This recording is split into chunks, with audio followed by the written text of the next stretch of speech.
اس کی لوری کے لیے لفظ کہاں سے لاؤں،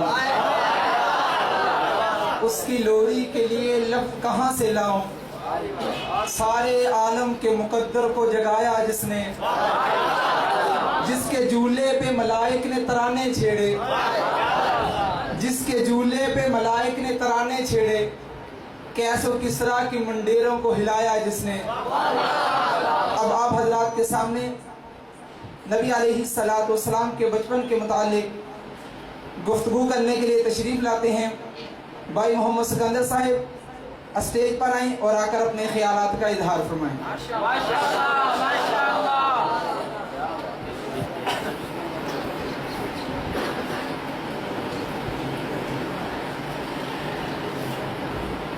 نحمده ونصلي على رسوله الكريم، اما بعد فاعوذ بالله من الشيطان الرجيم، بسم الله الرحمن الرحيم، ألم يجدك يتيما فآوى، صدق الله العظيم۔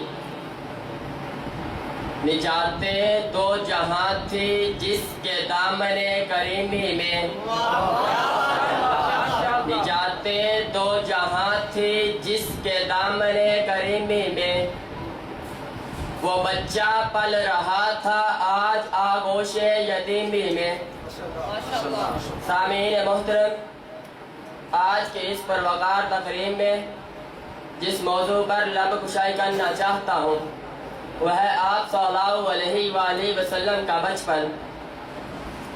سارے انبیاء کرام علیہ السلام کی سیرتوں کا مطالعہ کر لیجئے، آپ کو ان کے بچپن اور جوانی کے تفصیلی حالات نہیں ملیں گے، لیکن یہ میرے آقا علیہ السلام کی خصوصیت ہے کہ ہمیں آپ کی ولادت و رضاعت سے لے کر وفات تک کے تفصیلی حالات معلوم ہیں۔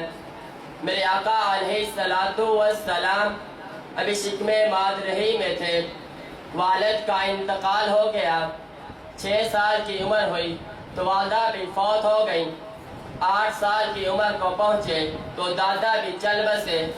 نقطہ وروں نے اس سے یہ نقطہ نکالا ہے، عام طور پر یہ ہوتا ہے کہ اولاد میں کوئی کمال نظر آئے تو لوگ اسے والدین کی طرح منسوب کرتے ہیں۔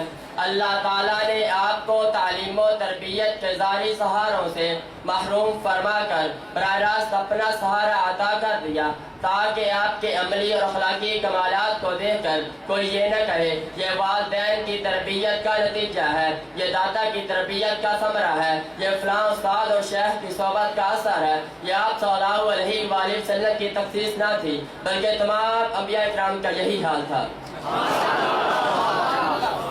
سامعین محترم، ایک مرتبہ آپ صلی اللہ علیہ وآلہ وسلم کی آنکھیں بیماری کی وجہ سے سرخ ہو گئی تھیں، پانی آنا شروع ہو گیا تو کسی نے عبد المطلب سے کہا کہ فلاں جگہ ایک راہب رہتا ہے، اس راہب کے پاس لے جاؤ۔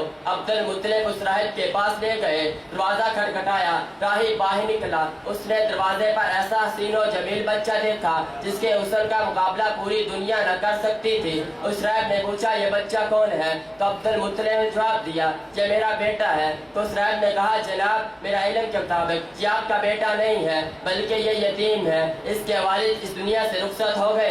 تو عبد المطلب نے جواب دیا واقعی یہ میرا بیٹا نہیں ہے بلکہ میرا پوتا ہے۔ تو اس راہب نے پوچھا کیسے لائے ہو؟ تو عبد المطلب نے جواب دیا اس کی آنکھیں خراب ہیں اس لیے لایا ہوں۔ تو اس راہب نے کہا اگر اس لیے لائے ہو تو میں آپ کو بتاؤں اس بچے کا علاج دنیا میں کسی کے پاس نہیں، اس بچے کا علاج اللہ نے اس کے لعاب میں رکھا ہے، اس کا لعاب لو، اس کی آنکھوں میں لگاؤ، اللہ اس کو شفا دے گا۔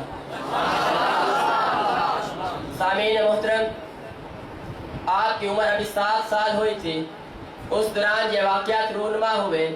حدیث میں آتا ہے کہ ایک مرتبہ آپ صلی اللہ علیہ وآلہ وسلم